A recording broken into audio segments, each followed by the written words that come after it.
listening to Power Producers Shop Talk, where we are refining and redefining the sales game by equipping you with the tools you need to differentiate yourself in the marketplace. Well, it's like when we audit the mod with Logic and give them the action items that they're going to use to lower their total cost of risk. Tactical skills that will help you provide deliverable value to your clients and prospects. Technology is not an expense, it's an investment. Look at what Think HR has done for our clients and even our team. It's an amazing product, and I'm so thankful we have that. And action items that you can provide to take your prospects and clients to the next level. Things are changing for us in 2021. Not all big business anymore. Now that we have Cover Wallet on our team, it's amazing that we're going to be able to write small business profitably. This is Power Producer Shop Talk. Production redefined. Are you ready to feel the power? Hey everybody, welcome to Power Producer Shop Talk, episode 31, where we're going to talk about appointment setting and breaking that whole thing down. It's a little something Kyle knows about. Oh yeah, I love appointment setting. It's the best. It's something you have to do. You know, I hate appointment setting. Yeah, it's the worst. Well, the good news is it depends on what we're doing. Sitting on the phones, calling people, and trying to set appointments sucks. It does, unless you're making money doing it, and then it's my favorite thing. Well, yeah. I'm just saying the process of sitting down, picking up the phone, calling a bunch of people, and trying to set appointments, that part sucks. Yes, I don't even like talking to people I like on the phone. I don't like people. Yeah, well, I guess So. very much. Your wife's getting ready to go into labor again anytime soon. She better not be. Well, I mean, it seems like it's been long enough that could happen. Dude, so, Nash beat the hell out of me this morning. He's so rude, man. He assaulted me. He assaulted me. Well, with his razor sharp fingernails and hammer fists. Oh, he's like dude, Thor. The bridge of your nose is going to get punished at some point. You'll be laying there sleeping, and he wants to come in and let you know he's awake. Yeah, just going to throw you right in the nose, right in the bridge of it, or on the tip. Can't wait. It's the best, man. Kids are awesome. I love them so much. So yeah, I mean, appointment setting, right? Yeah, I want to talk about this a little bit, just basically because it's something fresh on my mind since we're running through this process right now at Florida Risk. You know, True. We're in the process of building an appointment setting machine. Mm-hmm. Literally, not right. like it's not a figurative term. We're doing an appointment setting machine, right, powered by virtual assistants. And you know, the thought process of that is we only have so much time in the day, man. You know, and we talk a lot about differentiating ourselves at the point of sale. That's where you need to differentiate yourself. You don't necessarily need to differentiate yourself when you're trying to schedule an appointment, right? Yeah. Because people don't care.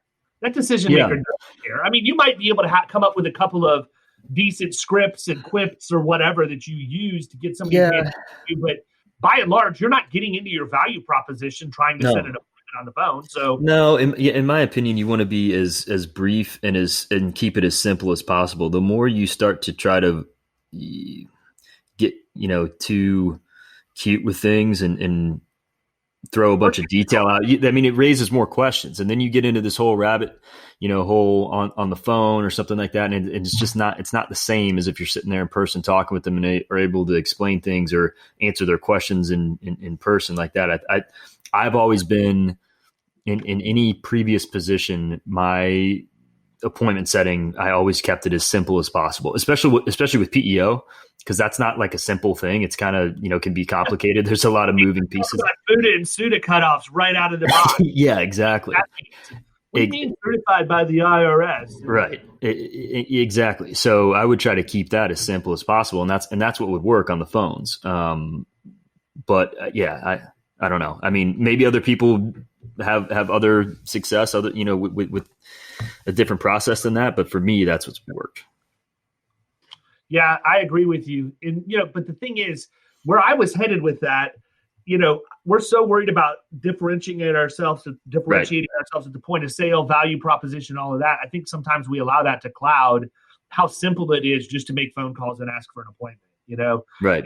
And the other thing is you have to balance, because sometimes there's a conversation where maybe we have information like we know that an experience mod is going up. We know beyond a shadow of a doubt this experience mod is going up. So that's a good point, because that's I don't need a VA calling and having that conversation. No, and that's obviously a completely different conversation and should lead to an easier appointment being set.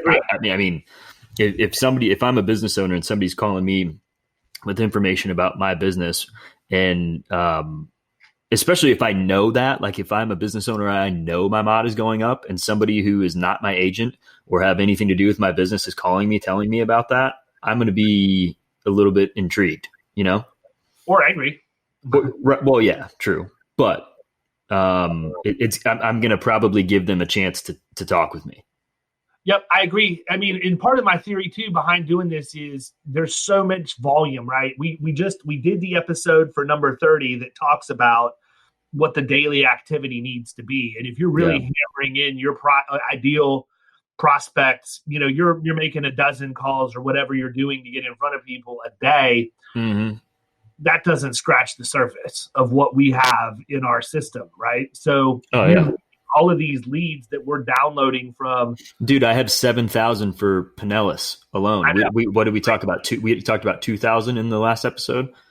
Yeah, it's crazy. And so that's where my mind is we're missing opportunity, even though, a virtual assistant is not going to come out of the box and probably never. I don't know. I've not really worked with them that much. But I don't know that I'll ever turn that portion of the conversation over. But what they can do is call people and say, hey, just out of curiosity, we know your insurance is coming up for renewal in 60 days. We'd love to have an opportunity to talk to you about our firm and what we've done to save people like you money. Would I talk to you about getting an appointment to discuss this? Something like that. Okay? Right. How Simple. many of those can they do?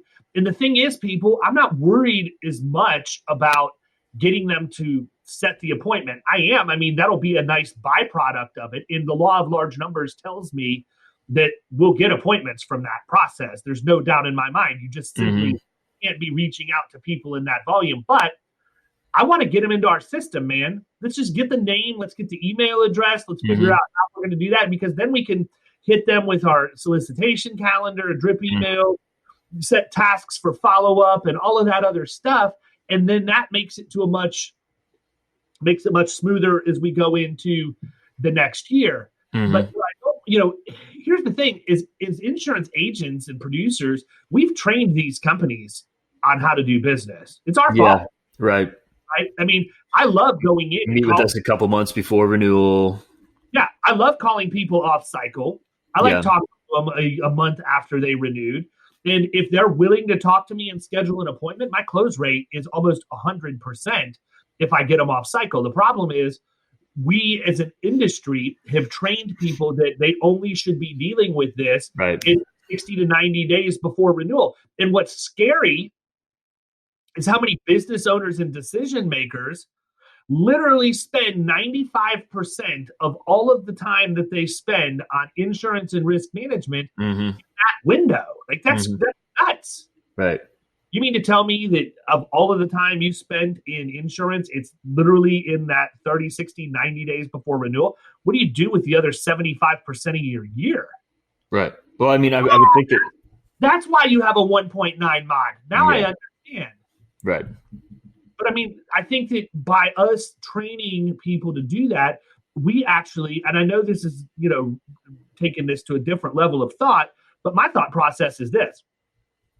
We've trained them on how we're going to solicit appointments. They know the drill. And, in my experience, most of the time, if somebody is going to talk to an agent and look at evaluating, making a change, they're going to probably bring in 2 or 3 people, and do that if they've not done it in a while. Yeah. So we're all calling and soliciting around the same time. And I have 100% comfort level with my value proposition and how I'm going to differentiate. How much more am I going to be highlight the differences between what I know and what I can do versus my competition when we're literally all there in that same tight window of time. I actually like my chances of differentiating myself better if I'm going in during that period of time. I'm not saying I'm going to do that with every account because I'm not, but I do think that we're going to be able to grow very nicely this year just by having somebody canvassing the 80% of our raw leads that we never have time to do, and then take the producers and have them focus on that top 20%. It should work out really, really well and be a very cost-effective way for us to do this. Yeah, I agree for sure. The other piece of it is, though, it's not just, doing it and calling to set the appointment. It's having the right scripts, which, we've talked about that before. And we've got good scripts that we're going to use for this, and I'm sure we'll modify them.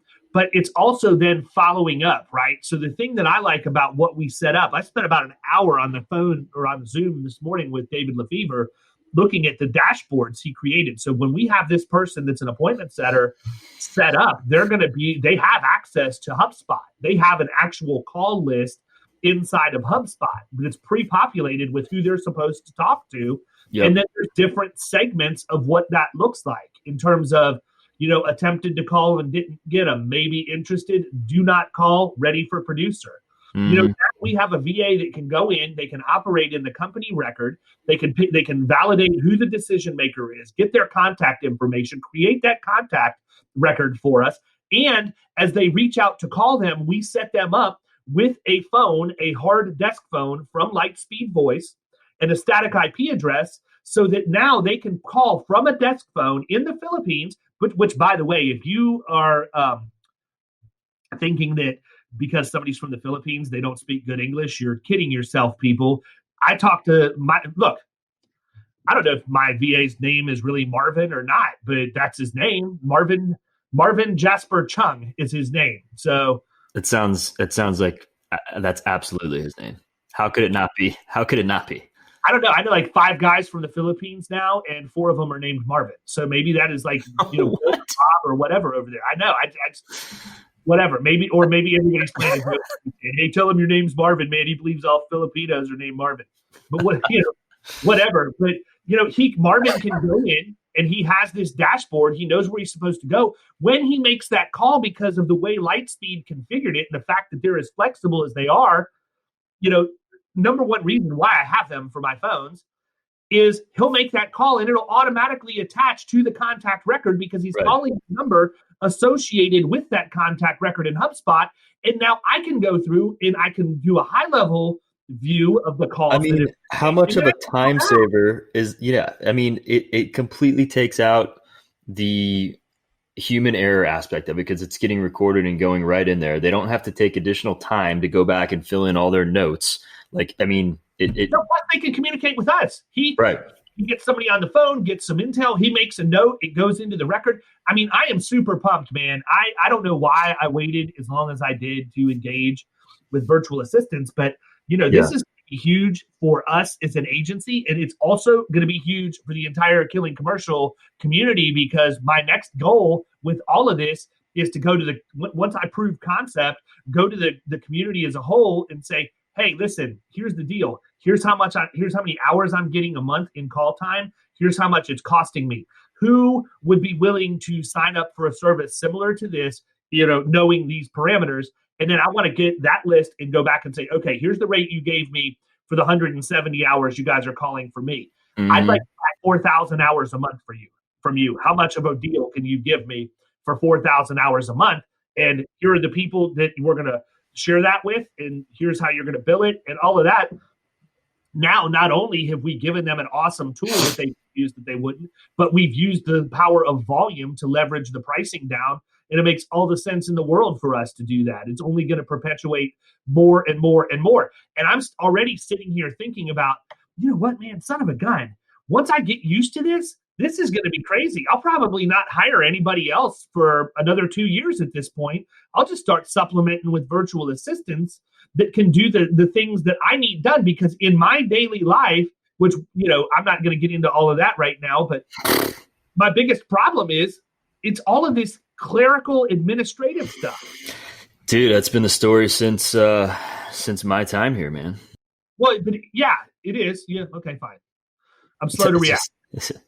I like to picture my VA as a Filipino man named Marvin in the tuxedo shirt singing lead vocals at Skinner concert. And I'm in the front row just hammered drunk. And that's all she wrote. Yeah, well, if you're not first, you're last. That's all. Exactly. See ya. Yeah, absolutely. Well, listen, I can't get into it any more than that. I'm pumped about what we're doing to set the appointments. I'm interested in what other people are doing. If you're doing something cool in your agency and you think that we should hear about it, shoot me a message. Let me know. I'm interested in hearing some other tactics and techniques that people are doing. But that's the other cool thing, man. We got this thing integrated in HubSpot now. Once we get, phone numbers and cell phones and all of that, we have text that we can do, automations and all of that. I'm just super pumped. It's endless. It's going to keep progressing. Absolutely. And then we roll them into lead scoring so that we can monitor their behavior and make sure that when they're opening emails or going to our website, we're giving them points for predetermined behaviors so that we know that at that point, okay, producers, here's the latest list of raw leads. You're not to call anybody whose lead score is less than 80. Otherwise, Marvin's going to keep working it until it gets to that point. I mean, just so much opportunity, man. I'm super pumped. And, the other thing is it's going to force me to get out from behind the desk a little bit because I have my own call list now. So I'm actually going to organically produce some of this stuff along with you guys just to make sure that concepts being proven the right way. So it'll be cool. Cool. I like it. And I don't have anything else to bring up about it. I'm interested in other people's thoughts, but that's kind of where we're at with appointment setting. 20% technical producers, 80% not technical VA, and Marvin, take him to town. Let's go, Marvin. Take him to town. See ya.